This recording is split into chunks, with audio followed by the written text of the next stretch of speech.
تو اللہ تعالیٰ آپ کو ضرور، آپ نے جتنا بھی ڈالا اس کے کئی گنا بڑھ کر ایک نیکی آپ، اللہ تعالیٰ کہتا ہے کہ تم دیں گے تو اس کا کم سے کم اللہ کے پاس 700 ٹائمز اللہ آپ کو زیادہ دیتا ہے. آپ یاد رکھیں، 1 روپیے کا 700 ٹائمز، یہ منیمم ہے. یہ اس کے بعد تو میرا رب آپ کی نیت، انشاءاللہ ہم نیت کے بارے میں بھی آپ آگے پڑھیں گے انشاءاللہ، تو آپ خود جان جائیں گے اس میں. تو قرض حسنہ آپ ضرور دیں انشاءاللہ، اللہ آپ کا مال بڑھا چڑھا کر آپ کو واپس کرے گا. اب آگے دیکھتے ہیں. آپ یہاں پر تو اللہ نے متقین کے بارے میں آپ کو بتا دیا کہ متقین وہ ہوتے ہیں جو غیب پر ایمان لاتے ہیں اور نماز قائم کرتے ہیں، اور جو ہم نے ان کو مال دیا ہے وہ اس میں سے خرچ کرتے ہیں. تو نفل صدقات بھی آپ دیں، زکوٰۃ تو آپ دیتے ہی ہیں، اور خیرات بھی کریں انشاءاللہ، اللہ آپ کے مال میں برکت دے گا انشاءاللہ. آگے پڑھتے ہیں. والذین یؤمنون بما انزل الیک وما انزل من قبلک، اور جو لوگ ایمان لاتے ہیں اس پر جو آپ کی طرف اتارا گیا اور جو آپ سے پہلے اتارا گیا. وبالآخرۃ ھم یوقنون، اور وہ آخرت پر بھی یقین رکھتے ہیں. یہاں پر یہی آپ متقین کی صفت بتائی جا رہی ہے کہ یہی لوگ ہیں جو آپ ان پہ ایمان رکھتے ہیں آخرت پر بھی.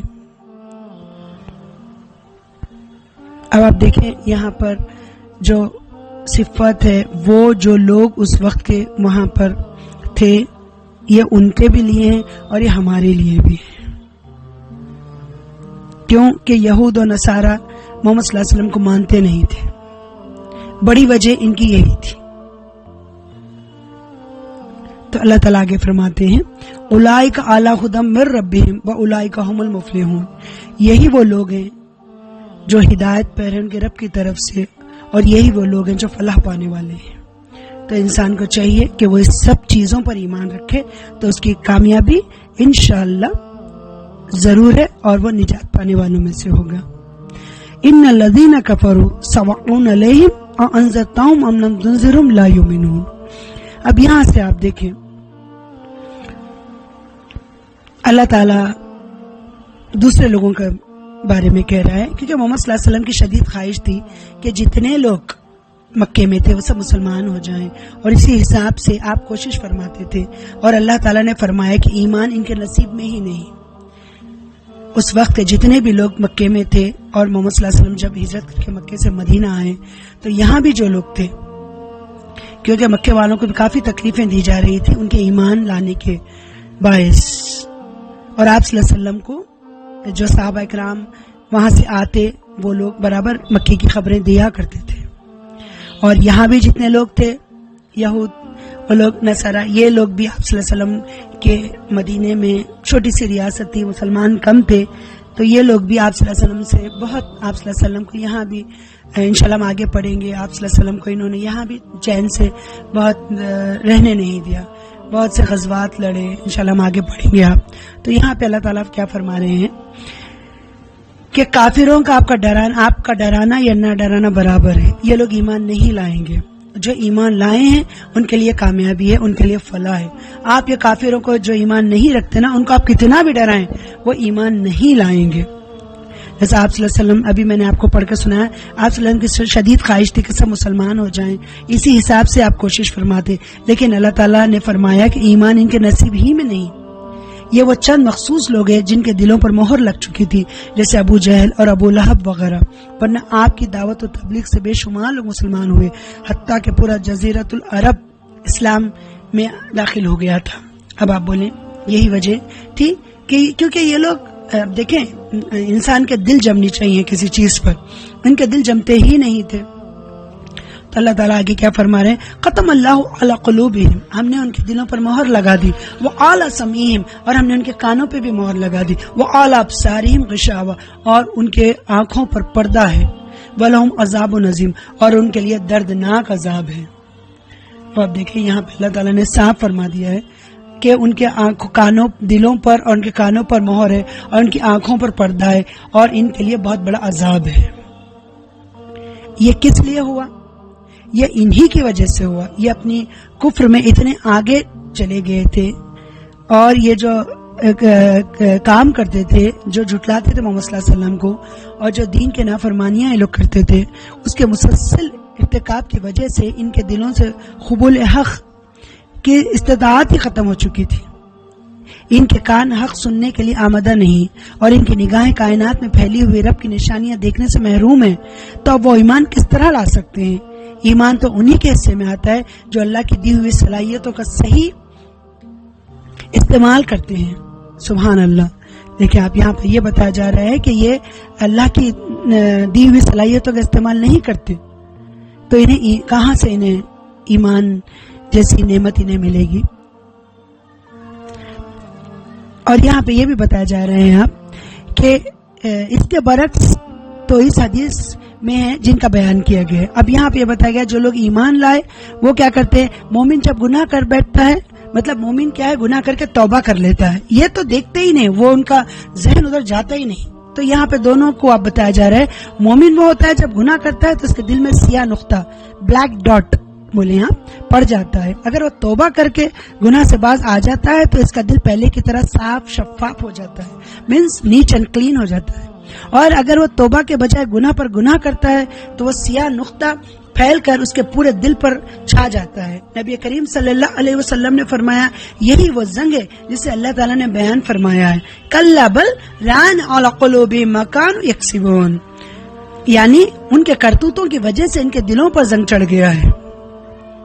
سبحان اللہ. اسی کیفیت کو قرآن نے ختم یعنی مہر لگانے سے تعبیر فرمایا ہے، جو ان کے مسلسل بدعمالیوں کے نتیجہ تھی. اللہ نے ان کے کفر کی وجہ سے ان پر مہر لگا دی. اسی لیے دیکھیں اللہ سے ہم سب کو معافی مانگتے رہنا چاہیے، توبہ استغفار کرتے رہنا چاہیے کہ اگر ہم سے کوئی گناہ ہو جائے تو جلد آپ اللہ کی طرف رجوع کر لیں، ورنہ اللہ تعالیٰ کیا ہے آپ نہیں تو مہر لگا دیتے. آپ دیکھتے ہیں کئی لوگ نماز نہیں پڑھتے، آپ دیکھ لیں جمعے کو جمعہ پڑھتے ہیں، بعض تو ایسے ہیں جمعے کو جمعہ بھی نماز نہیں پڑھتے. دیکھیں آپ، ہم نے سنا تھا کہ اگر ایک بے نمازی گھر کے سامنے سے جاتا ہے تو اس کی گھر کی برکت اڑ جاتی ہے. تو نماز وہ چیز ہے، آپ بتائیں نماز کی پابندی اپنے گھر والوں کو بھی کریں. دیکھیں اگر آپ اکیلے نماز پڑھ لیتی ہیں، آپ اللہ کی عبادت کرتی ہیں تو یہ کمال نہیں ہے. اللہ تعالیٰ آپ کو بھی پوچھے گا. آپ کے پیچھے آپ کی فیملی ہے، یا آپ کے شوہر اکیلے مسجد جا کے نماز پڑھ لیتے ہیں، گھر میں بیوی بچے نماز نہیں پڑھتے، وہ بھی شوہر کی ذمہ داری، اللہ انہیں سے بھی سوال کرے گا. تو سب کو چاہیے کہ ایک دوسرے کے ساتھ ہاتھ پکڑ کر چلیں. کہ آپ جنت میں نہیں چاہتے کہ سب ایک ساتھ داخل ہوں؟ میں نے اس بارے میں آپ کو پہلے بھی آڈیو میں کہا تھا. تو نمازوں کی پابندی ضرور کریں، اور اگر ہم سے کوئی گناہ سرزد ہو جائے تو فوری اللہ کے پاس توبہ استغفار کریں، پہلے صدقہ کر دیں، پھر گناہ کی معافی مانگ لیں. انشاءاللہ اللہ تعالیٰ ضرور معاف کر دے گا. انشاءاللہ تعالیٰ میرا رب کی ذات رحمان ہے، رحیم ہے. انشاءاللہ اللہ سے اچھی امید رکھیں. تو اللہ تعالیٰ آگے فرماتے ہیں وَمِنَ النَّاسِ مَن يَقُولُ آمَنَّا بِاللَّهِ، اور لوگوں میں سے کچھ لوگ بعض ایسے ہیں کہ وہ کہتے ہیں کہ ہم اللہ اور قیامت کے دن پر ایمان رکھتے ہیں، لیکن آمنا باللہ وبالیوم الآخر وما ہم بمؤمنین، لیکن در حقیقت وہ ایمان والے نہیں ہیں. لوگوں میں سے کچھ لوگ ہیں جو اس طرح کہتے ہیں. اب یہاں پہ دیکھیں، یہاں سے تیسرے گروہ منافقین کا تذکرہ شروع ہوتا ہے، جن کے دل تو ایمان سے محروم تھے مگر وہ اہل ایمان کو فریب دینے کے لیے زبان سے ایمان کا اظہار کرتے. اللہ تعالیٰ نے فرمایا کہ نہ تو وہ اللہ کو دھوکہ دینے میں کامیاب ہو سکتے ہیں. اب یہاں پہ جو منافقین کے بارے میں کہا جا رہا ہے، دیکھیے منافقین کے بارے میں ابھی میں نے آپ کو حدیث پڑھی. منافق اسے کہتے ہیں جو مسلمانوں کے مومنوں کے سامنے ایک رویہ رکھے اور دوسرا رویہ جہاں وہ جس مذہب سے نکل کر آیا ہو اس میں جا کے وہ پھر ان کے ساتھ مل جائے. آگے ہم انشاءاللہ پڑھیں گے، آپ کو سمجھ میں آ جائے گا. تو اب آپ یہ دیکھیں کہ مسلمانوں میں بھی منافق ہوتے ہیں. اب آپ بولیں گے وہ کس طرح، ہم انشاءاللہ آگے پڑھیں گے. اس کے میں آپ کو ایک چیز یہاں بول دوں کہ جیسے آپ صلی اللہ علیہ وسلم نے کہا ہے کہ منافقین پر فجر اور عشاء کی نماز زیادہ بھاری ہے، اور اگر وہ ان کی فضیلت جان لیں تو وہ ضرور ان میں حاضر ہوں گے، چاہے انہیں گھٹنوں کے بل ہی گھسیٹ کر کیوں نہ آنا پڑے. مطلب اس میں یہ بیان کیا گیا ہے منافق اسے کہتے ہیں جس کا دوہرے چہرے ہوتے ہیں. بولے آپ چہرے پہ چہرہ ہوتا ہے. اگر آپ کے گھر آئیں تو آپ ہی کی ہاں میں ہاں ملائیں, آپ کے ساتھ بات کریں, سب مطلب آپ کے پیچھے پیچھے رہیں. پھر اگر کسی دوسرے کے گھر جائیں, اگر وہ آپ کے بعد ہاں وہ تو ویسے ہی ہیں, چھوڑیں انہیں, وہ انہی کی گائیں. لیکن مومن کا کیا فرض ہے, آپ مسلمان کا کیا فرض ہے, وہ حق بات کرے, قولاً سدیدا, سچی بات کرے, حق بات کرے. کوئی اگر آپ کے سامنے کسی کی شکایت کر رہا ہے تو آپ کا کام ہے کہ آپ حق بات کریں, سیدھی بات کریں, چاہے بندہ آپ سے ناراض کیوں نہ ہو. تو اللہ تعالیٰ یہاں پہ کیا کرے, منافقین کے بارے میں بتا رہے ہیں. یہاں سے تیسرے درجے منافقین کا تذکرہ شروع ہوتا ہے, جن کے دل تو ایمان سے محروم تھے لیکن وہ اہل ایمان کو فریب دینے کے لیے زبان سے ایمان کا اظہار کرتے تھے. وہ نام کے سمجھے آپ انہوں نے مسلمان تھے وہ.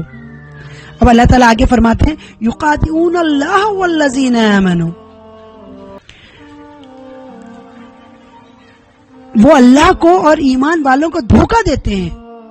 وما یخدعون الی انفسہم وما یشعرون, لیکن دراصل وہ خود اپنے آپ کو دھوکہ دے رہے ہیں مگر سمجھتے نہیں, وہ شعور نہیں رکھتے, وہ عقل نہیں رکھتے. اب آپ خود بتائیں, اگر کوئی انسان آپ کے سامنے آ کر کہتے ہیں نا کہ وہ سامنے والے کو جو بیوقوف سمجھتا ہے وہ سب میں بڑا بیوقوف ہوتا ہے, آپ یاد رکھیں سامنے والے کو کبھی بیوقوف نہیں سمجھنا چاہیے, وہ آپ سے زیادہ عقل مند ہوتا ہے. لیکن جو بیوقوف ہوتے ہیں وہ سمجھتے ہیں ہم انہیں یہ بات کہیں گے اور وہ ہماری بات مان لیں گے. نہیں, آپ جانتے نہیں ہیں کہ اس کی سمجھ آپ سے زیادہ کتنی بڑی ہے. کبھی بھی آپ دیکھیں, اسی لیے کیا ہے, سوچ سمجھ کر بات کریں, کوئی بھی بات کیوں نہ ہو, کہ اسے کہتے ہیں نا زبان سے نکلی ہوئی بات, کمان سے نکلا ہوا تیر کبھی واپس نہیں آتے. تو یہاں پہ کیا بات ہو رہی ہے, وہ بے وقوف ہیں, وہ اس طرح کرتے ہیں تو سمجھتے ہیں کہ یہ لوگ ہماری بات پر یقین کر لیا انہوں نے. لیکن اللہ نے کیا کہا, وہ دھوکہ نہیں دے سکتے اللہ اور مومنوں کو, وہ خود اپنے آپ کو دھوکہ دے رہے ہیں, اپنے نفسوں کو دھوکہ دے رہے ہیں. اللہ تعالیٰ آگے فرماتے ہیں فی قلوبہم مرض فزادہم اللہ مرضا, اور ان کے دلوں میں مرض ہے اور ہم نے ان کو مرض میں فزادہم اللہ مرضا بڑھا دیا ہے. ولہم عذاب علیم, اور ان کے لیے دردناک عذاب ہے. اب یہاں پہ دیکھیں, بیماری سے مراد کفر و نفاق کی بیماری ہے جس کی اصلاح کی فکر نہ کی جائے تو بڑھتی ہی چلی جاتی ہے. اس طرح جھوٹ بولنا منافقین کی علامت میں سے جس سے اجتناب ضروری ہے. اب آپ دیکھیں منافقین کے بارے میں آپ سے یہ بات ضرور کروں گی. ابھی جیسا میں نے آپ سے کہا کہ منافق کی پہلی نشانی وہ جھوٹ بولتا ہے, ابھی آپ نے سامنے ہی پڑھا. اور دوسری نشانی وہ نماز کو لیٹ کر کے پڑھتا ہے, اور خاص طور سے فجر اور عشاء اس پہ بہت بھاری ہوتے ہیں. ہمیں اپنے آپ کو اب جج کرنا چاہیے کہ ہم میں کون ہیں جو ایک دم اذان ہوتے ہی فجر اور عشاء کے لیے اٹھ جاتے. چلیں عشاء کا معاملہ تو ایسا ہے, کئی لوگ کون سے میں نے سنا کہ بھائی ہم سونے سے پہلے پڑھتے ہیں عشاء تاکہ ہم وضو کے ساتھ سوئیں. چلیں الحمدللہ رب العالمین.